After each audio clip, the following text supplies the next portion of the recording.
এই হাবিয়া এমন একটা জায়গা যেখানে আগুনগুলো ধাউ ধাউ করে জ্বলতে থাকে। এই জন্য মিজানের পাল্লা যাদের ভারী হবে এরাই সফল, আর যাদের হালকা হবে এদের অবস্থা সেদিন ভয়াবহ হবে। কোরআনে কারীমের সূরা আম্বিয়া 47 নম্বর আয়াত আল্লাহ তাআলা বলেন, ওয়ালাউল মাওয়াজিন বিসসাল ইয়াউমিল কিয়ামাতি ফালা তুযলামু নাফসুন শাইআ। আল্লাহ রাব্বুল আলামিন কাল কিয়ামতের দিবসে ইনসাফের দায়িত্ব কায়েম করবেন। ফালা তুযলামু নাফসুন শাইআ, কোন ব্যক্তির উপর কোন ধরনের জুলুম করা হবে না। وَإِن تَكُ مِثْقَالَ حَبَّةٍ مِّنْ خَرْدَلٍ أَتَيْنَا بِهَا وَكَفَىٰ بِنَا حَاسِبِينَ। আল্লাহ তাআলা বলেন, কোন বান্দা যদি যারা পরিমাণ গুনাহ করেছে, যারা পরিমাণ ক্ষুদ্র থেকে ক্ষুদ্র আমল করেছে, এমন নেক আমল যেটা কোনোদিন কেউ দেখে নাই, কেউ কোনোদিন এই নেক আমল সম্পর্কে জানে নাই, আতাইনা বিহা, আল্লাহ তাআলা ওই দাড়ির পাল্লার মধ্যে সমস্ত নেক আমলগুলো নিয়ে আসবেন। ওয়াকাফা বিনা হাসিবিন, আল্লাহ তাআলা হিসাবকারী হিসেবে যথেষ্ট। এই আয়াতে আল্লাহ তাআলা জানিয়ে দিলেন, তোমরা যদি নেক আমল করো, এটা যদি জাররা পরিমাণ হয়, একদম ছোট থেকে ছোট আমল, যে আমলটা কোনোদিন দেখা যায় না, এটা আল্লাহ তাআলা নিয়ে আসবেন। সূরা লুকমানের মধ্যে লুকমান হাকিম তার সন্তানকে ওসিয়ত করতে গিয়ে বলেন, ইয়া বুনাইয়া ইন্নাহা ইন তাকু মিসকালা হাববাতিন, হে আমার সন্তান, যদি তুমি নেক আমল অথবা বদ আমল করো, আর এটা হলো একদম জাররা পরিমাণ, গরুর পরিমাণ, সরিষার দানা পরিমাণ, ফাতাকুন ফি সখরাতিন, এটা এমন একটা গুনাহ যেটা তুমি করেছো, আর ওই গুনাহটা বড় একটা পাথরের ভিতরে, একমাত্র পাথরের ভিতরের মাঝখানে যে একটা বস্তু আছে, ওই পাথরের পানি গুনাহগুলো জানেন আর কেউ জানে না। আও ফিস সামাওয়াতি, অথবা তুমি জমিনের মধ্যে আসমানে গুনাহ করেছো, আও ফিল আরদি, অথবা তুমি জমিনের মধ্যে গুনাহ করেছো, পাহাড়ের চূড়ায় গিয়ে গুনাহ করেছো, রাতের অন্ধকারে গুনাহ করেছো, ইয়াতি বিহাল্লাহ, আল্লাহ তাআলা সমস্ত নেক আমলগুলো নিয়ে আসবেন। বাবা সন্তানকে ওসিয়ত করতেছেন যে তুমি গুনাহ করেছো, সরিষার দানা পরিমাণ, একদম নেক আমল করেছো, সরিষার দানা পরিমাণ, একদম ছোট্ট থেকে ছোট্ট, আর এটা এমন একটা গুনাহ করেছো যেটা পাথরের মাঝখানে, বড় পাথর, যেখানে তুমি ছাড়া আর কেউ জানে না, কেউ করে নাই, তোমার সাথে আর কেউ ছিল না, অথবা তুমি আসমানে গুনাহ করেছো, অথবা তুমি জমিনে সমুদ্রের নিচে গিয়ে গুনাহ করেছো, অথবা পাহাড়ের চূড়ায় গুনাহ করেছো, আল্লাহ তাআলা সমস্ত নেক আমলগুলো কাল কিয়ামতের দিবসে মিজানের পাল্লায় এনে আল্লাহ তাআলা উঠাবেন। এর দ্বারা বোঝা যায় যে আল্লাহ তাআলা এমন কোন নেক আমল, এমন কোন বদ আমল বান্দার বাদ রাখবেন না যেটা মিজানের পাল্লা আসবে না। এটা এমন একটা ভয়াবহ জায়গা, এখানে আল্লাহ তাআলা শুধু মুমিনদের আমলের জন্য, আর পক্ষান্তরে আল্লাহ তাআলাকে যারা অস্বীকার করে, যারা আল্লাহ তাআলাকে বিশ্বাস করে, যারা কাফের, মুনাফিক, নাস্তিক, এদের আমলগুলো আল্লাহ তাআলা মঞ্জুর করবেন। সূরা কাহফের মধ্যে আল্লাহ তাআলা বলেন, উলাইকা আল্লাযীনা কাফারু বিআয়াতি রাব্বিহিম ওয়া লিকাইহি ফাহাবিতাত আ'মালুহুম ফালা তুতি'ু লাহুম ইয়াওমাল কিয়ামাতি ওয়াজনা। আল্লাহ তাআলা বলেন, যারা আমার আয়াতকে অস্বীকার করে, যারা আমার কোরআনকে মানে না, যারা আমি আল্লাহ তাআলার সাক্ষাৎকে অস্বীকার করে, যারা আখিরাতকে বিশ্বাস করে না, যারা পরকালকে বিশ্বাস করে না, যারা মিজানের পাল্লাকে বিশ্বাস করে না, যারা হাউজে কাউসারের বিষয়কে বিশ্বাস করে না, ফাহাবিতাত আমালুহুম, এরা যদি নেক আমল করে ভালো কাজও করে, আমি আল্লাহ তাআলা সমস্ত আমালগুলো বরবাদ করে দিব। ফালা নুকিমু লাহুম ইয়াওমাল কিয়ামাতি ওয়াজনা, আমি কিয়ামতের দিবসে এদের জন্য দাড়ি পাল্লা কায়েম করব না। এই জন্য আল্লাহ তাআলা বলেছেন, যারা অস্বীকার করে, যারা কুফরি করে, যারা আমার ইবাদতকে অস্বীকার করে, আমি এদের জন্য কোনো দাড়ি পাল্লা কায়েম করব না। তাফসীরের কিতাবের মধ্যে, তাফসীরে মাআনিল কুরআনের মধ্যে আল্লামা মুফতি সুফি রাহিমাহুল্লাহ লেখেন, আল্লাহ রাব্বুল আলামিন বান্দার আমল নামা দুই ভাবে ওজন করবেন। কয়ভাবে? দুই ভাবে। এক নম্বর, আল্লাহ রাব্বুল আলামিন সমস্ত মুমিন, সমস্ত মুনাফিক, সমস্ত কাফের, বেঈমান, ইহুদি, নাসারা, খ্রিস্টান সবাইকে কিয়ামতের দিবসে একত্রিত করবেন। এরপর আল্লাহ তাআলা ঘোষণা দিয়ে দিবেন, মুনতাযিরুল ইয়াওমা আইয়ুহাল মুজরিমুন। ঘোষণা হয়ে যাবে, হে অপরাধীরা, হে গুনাহগাররা, তোমরা আলাদা হয়ে যাও, নেককাররা আলাদা হয়ে যাও। ওই গুনাহগার বলতে কাফেররা আলাদা হয়ে যাও, মুমিনরা আলাদা হয়ে যাও। এই ঘোষণার সাথে সাথে অসংখ্য অগণিত মানুষ যারা নামে মাত্র মুসলমান ছিল তারাও পৃথক হয়ে যাবে। কারণ প্রত্যেকটা গুনাহগারের শরীরের মধ্যে লেখা থাকবে সে কাফের। এই প্রথমবার আল্লাহ রাব্বুল আলামিন ঈমান এবং কুফরের মধ্যে পার্থক্য করবেন। হাসরের ময়দানে আল্লাহ তাআলা মুনাফিকদেরকে, কাফেরদেরকে আলাদা করবেন, মুমিনদেরকে আলাদা করবেন। তাফসীরের কিতাবের মধ্যে উল্লেখ করা হয়, এরপর আল্লাহ তাআলা কাফেরদেরকে জাহান্নামে নিক্ষেপ করবেন আর ঈমানদারদের মধ্যে মিজানের পাল্লা কায়েম করবেন। সর্বপ্রথম কাফের এবং মুমিন, সর্বপ্রথম যাওয়ার পরে কাফের এবং মুমিন আলাদা আলাদা পার্থক্য করবেন। যারা ঈমানদার এদের আলাদা করে দিবেন, যারা কাফের তাদেরকে আল্লাহ তাআলা আলাদা করে দিবেন। এরপরে আল্লাহ তাআলা কাফেরদেরকে সরাসরি জাহান্নামে নিক্ষেপ করবেন, যেটা এই আয়াত দ্বারা আল্লাহ তাআলা বলেন, ফালা নুকিমু লাহুম ইয়াওমাল কিয়ামাতি ওয়াজনা, কাল কিয়ামতের দিবসে আমি এদের জন্য কোনো ধরনের দাড়ি পাল্লায় রাখবো না। এরপর কাফেররা জাহান্নামে চলে যাবে, ঈমানদারদেরকে আল্লাহ তাআলা কিয়ামতের দিবস এখান থেকে পার করে মিজানের পাল্লার সামনে নিয়ে আসবেন। এনে আল্লাহ তাআলা এদের প্রত্যেকের আমলনামাগুলো হিসাব করবেন। কেমন হিসাব করবেন? প্রত্যেকটা সেকেন্ড, প্রত্যেকটা ঘন্টা, প্রত্যেকটা মুহূর্ত, প্রত্যেকটা রিজিক আল্লাহ তাআলা যে দিয়েছেন, যে গুনাহগুলো আমরা করেছি, এটার সময়, এটার ঘন্টা, এটার মুহূর্ত, কোন অবস্থায় করেছি, সবগুলো গুনাহ আল্লাহ তাআলা ফেরেশতাদের মাধ্যমে লিখে রাখছেন। আর এটা আল্লাহ তাআলা ওজন করবেন।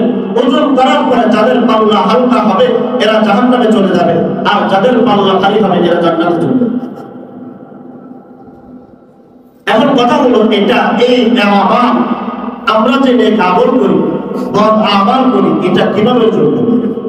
এটাতে আমার একটা বস্তু যেটা দেখা যায়, এটা তাফসীর মাআরিফুল কোরআনের সূরা আরাফের 7 নম্বর আয়াত, 8 এবং 9 নম্বর আয়াতের ব্যাখ্যার মধ্যে আল্লামা মুফতি শফি রাহিমাহুল্লাহ 3টা উত্তর দিয়েছেন।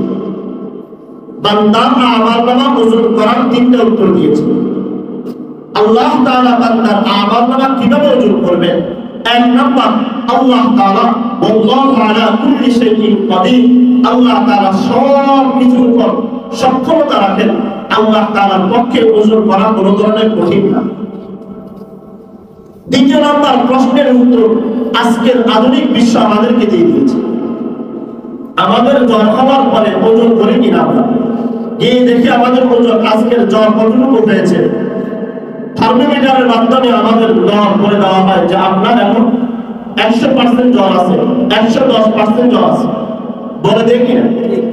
এই যে ঘরের মধ্যে লেখা আছে আজকে তাপমাত্রা কতটুকু, আবহাওয়া আজকে কতটুকু, ঘূর্ণিঝড় কতক্ষণে এসে কোন জায়গায় আঘাত হানবে, আমাদেরকে প্রবহমান বর্তমান পরিস্থিতির অবস্থা জানিয়ে দেখি। তাহলে ঘূর্ণিঝড়ের অবস্থা এটা আমরা দেখি না, বাতাসের প্রবল এই যে বেগ এটা আমরা দেখি না, আমাদের জ্বর কতটুকু হয়েছে এটা আমরা দেখি না, এটা দেখার মতো না। কিন্তু আল্লাহ তাআলা এরকম একটা পদ্ধতি দিয়ে দিয়েছেন যার মাধ্যমে মানুষ তার এই বিষয়গুলো ওজন করতে পারে। ঠিক তদ্রুপ আল্লাহ তাআলা কিয়ামতের দিবসে বান্দার আমলনামাগুলো ওজন করবেন। এগুলো দ্বিতীয় নাম্বার বিষয়। তৃতীয় নাম্বার, আল্লাহ তাআলা বান্দার আমলগুলোকে এক একটা আকৃতি দান করবেন। যে যে আমল করছে প্রত্যেকটা আমল আল্লাহ তাআলা একটা আকৃতি দিয়ে দিবেন। যেমন একটা উদাহরণ, সূরা ইউনুস যদি কোনো ব্যক্তি রাত্রে পড়ে তো কিয়ামতের দিবসে কবরে যাওয়ার পরে কবরের সামনে যখন ফেরেশতারা আসে তখন ওই সূরা ইউনুস দাঁড়িয়ে থাকে আর বলে, এই বান্দা আমাকে রাতে তেলাওয়াত করেছে, একে ছেড়ে দাও, এর কাছে আসাও না। ইনশাআল্লাহ আমরা এই সম্পর্কে আরো বিস্তারিত আলোচনা করব। তাহলে বান্দার আমল তিনভাবে ওজন করা হবে, তিনভাবে ওজন করা হবে। একটা হলো আল্লাহ তাআলা যেভাবে চাইবেন সেভাবে। দ্বিতীয় নাম্বার, যেরকম থার্মোমিটারের মাধ্যমে জ্বর মাপা হয় এরকম কোন একটা বস্তুর মাধ্যমে আল্লাহ তাআলা ওজন করবেন। তৃতীয় নাম্বার, হয়তো আল্লাহ তাআলা বান্দার আমলগুলোকে একটা আকৃতি দিবেন, এরপর মিজানের পাল্লায় ওজন করবেন। এখন মিজানের পাল্লাটা কেমন হবে, কেমন ভয়াবহ হবে, এই সম্পর্কে আবু দাউদ শরীফের হাদিসের মধ্যে আসছে। হযরত আম্মা আয়েশা সিদ্দিকা রাদিয়াল্লাহু তাআলা তিনি কান্না করতেছিলেন, বারবার হাওয়া করে কান্না করতেছেন। আল্লাহ রাসূল জিজ্ঞেস করলেন, আয়েশা তুমি কেন কান্না করো? আয়েশা রাদিয়াল্লাহু তাআলা বলেন, ইয়া রাসূলুল্লাহ আমি জাহান্নামের ভয় কান্না করি। عائشة رضي الله تعالى عنها أنها بكت النار أنها ذكرت النار فبكت। عائشة رضي الله تعالى عنها এই জাহান্নামের ভয়ের কথা, জাহান্নামের ভয়াবহ শাস্তির কথা চিন্তা করতেছেন আর হাও হাও করে কান্না করতেছেন। যতক্ষণ পর্যন্ত জাহান্নামের আগুন, জাহান্নামের শাস্তির কথা তার মনে আসতেছে, আপনি কান্না করতেছেন। আল্লাহ রাসূল জিজ্ঞাসা করলেন, ইয়া আয়েশা মা ইউতিকি, হে আয়েশা তুমি কেন কান্না করো? আম্মা জান আয়েশা সিদ্দিকা বলেন, যাকারতুন নার ফাবাকাইতু, ইয়া রাসূলুল্লাহ জাহান্নামের ভয়ের কথা, জাহান্নামের শাস্তিগুলো আমার চোখের সামনে ভাসতেছে আর আমি কান্না করতেছি। রাসূল এটা আমাকে বলেন, আল তাকুনুনা আহদিকুম ইয়াউমাল কিয়ামা, নবীজি আপনি কি কিয়ামতের দিবসে আপনার এই পরিবার, আপনার এই স্ত্রী, আপনার পরিবার, এই আত্মীয় স্বজনদের কথা মনে রাখবেন কিনা? রাসূল সাল্লাল্লাহু আলাইহি ওয়াসাল্লাম বলেন, আম্মা ফি সালাসাতি মাওয়াতিনা লা ইয়াযকুরু আহাদুন আহাদা। আম্মা জান আয়েশা বলেন, আল্লাহর রাসূল আমাকে বলেন, আয়েশা তিন জায়গায় এমন আছে যে জায়গায় কোনো মা সন্তানকে চিনবে না, সন্তান মাকে চিনবে না, স্বামী স্ত্রীকে চিনবে না, স্ত্রী স্বামীকে চিনবে না, বাবা তার সন্তানের পরিচয় দিবে না, মা সন্তানের পরিচয় দিবে না, কেউ কাউকে চিনবে না। আমি নবী মুহাম্মদ সাল্লাল্লাহু আলাইহি ওয়াসাল্লাম সেদিন ওই তিন জায়গায় তুমি আয়েশা কেউ চিনবে না, তিন জায়গায় কেউ কাউকে চিনবে না। এক নম্বর ইনদাল মিজান, ওই জায়গায় যেখানে মিজানের পাল্লা কায়েম করা হবে ওই জায়গায় আমি মুহাম্মদ তোমাকে চিনব না। কতক্ষণ পর্যন্ত চিনব না? হাত্তা ইয়ালামা আয়াতিফু মিজানুহু আও ইয়াসকুরু, যতক্ষণ পর্যন্ত আমি না জানবো যে আমার আমলনামাটা হালকা হয়েছে নাকি ভারী হয়েছে, অর্থাৎ আমার আমলনামার ওজনটা হালকা হয়েছে নাকি ভারী হয়েছে, এটা যতক্ষণ পর্যন্ত না জানতে পারবো ততক্ষণ কেউ কাউকে চিনবে না। কি ভয়াবহ হলে ওই জায়গায় নবীজি পর্যন্ত বলতেছেন, আয়েশা লা ইয়াযকুরু আহাদুন আহাদা, কেউ কাউকে চিনবে না, মা সন্তানকে চিনবে না, বাবা তার স্ত্রীকে চিনবে না, মাকে চিনবে না, একজন আরেকজনকে, বন্ধু বান্ধব কেউ কাউকে চিনবে না, নবীরা পর্যন্ত অন্যদেরকে চিনবে না। যতক্ষণ পর্যন্ত না জানবে যে আমার আমলনামাটা হালকা হয়েছে নাকি ভারী হয়েছে, এটা ভয়াবহ একটা জায়গা। তৃতীয় নাম্বার হলো ওয়াম্মা ইনদাল কিতাব হাত্তা ইউকাল লাহু, হা উমরাউল কিতাবিয়া।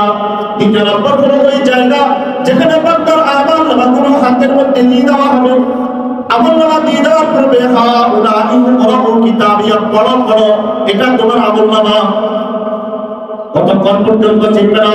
হাত্তা ইয়ালামা আইয়াতা আফি শিমালিহি আফি ইয়ামিনিহি আফি ওয়ারাই যাহরিহি, যতক্ষণ পর্যন্ত ওই বান্দা না জানতে পারবে তার আমলনামা ডান হাতে আসছে নাকি বাম হাতে আসছে, নাকি তার এই মুখ ছিদ্র করে পিছনের রাস্তা দিয়ে তাকে আমলনামা দেওয়া হচ্ছে, যতক্ষণ তার আমলনামা সে না জানবে যে আমার আমলনামা কি ডান হাতে আসছে নাকি বাম হাতে দিবে আল্লাহ তাআলা। আল্লাহ তাআলা তো বলবে যে দেখো দেখো এটা তোমার আমলনামা, পড়ো। ওই দিন মানুষ বলবে ইয়া ওয়াইলাতানা মা লিহাদাল কিতাব, এটা কেমন আমলনামা, এটা কেমন খাতা, লা ইউগাদিরু সগীরাতাও ওয়ালা কাবীরাতান ইল্লা আহসাহা, যেখানে আমার ছোট থেকে ছোট আমল, আমার বড় থেকে বড় আমল, গুনাহগুলো কোনোটাই বাদ দেওয়া হয় নাই। নবীজি বলেন ওই জায়গায় কেউ কাউকে চিনবে না। তৃতীয় নম্বর আম্মা ইনদাস সিরাত ইদা মুদিআ বাইনা যাহরাই জাহান্নাম, যখন ফুলসিরাতের উপরে জাহান্নামের উপরে একটা চিকন রাস্তা তৈরি করা হবে, চুলের চাইতেও চিকন রাস্তায় যখন ওই জায়গায় ফুলসিরাতের উপর জাহান্নামের উপর দিয়ে যখন মানুষকে পার হওয়ার জন্য বলবে, ঈমানদাররা তাদের ঈমানের পাওয়ার অনুযায়ী দৌড় দিয়ে চলে যাবে, আর জাহান্নামীরা ওই ফুলসিরাতের মধ্যে চলন্ত অবস্থায় জাহান্নামে পড়ে যাবে।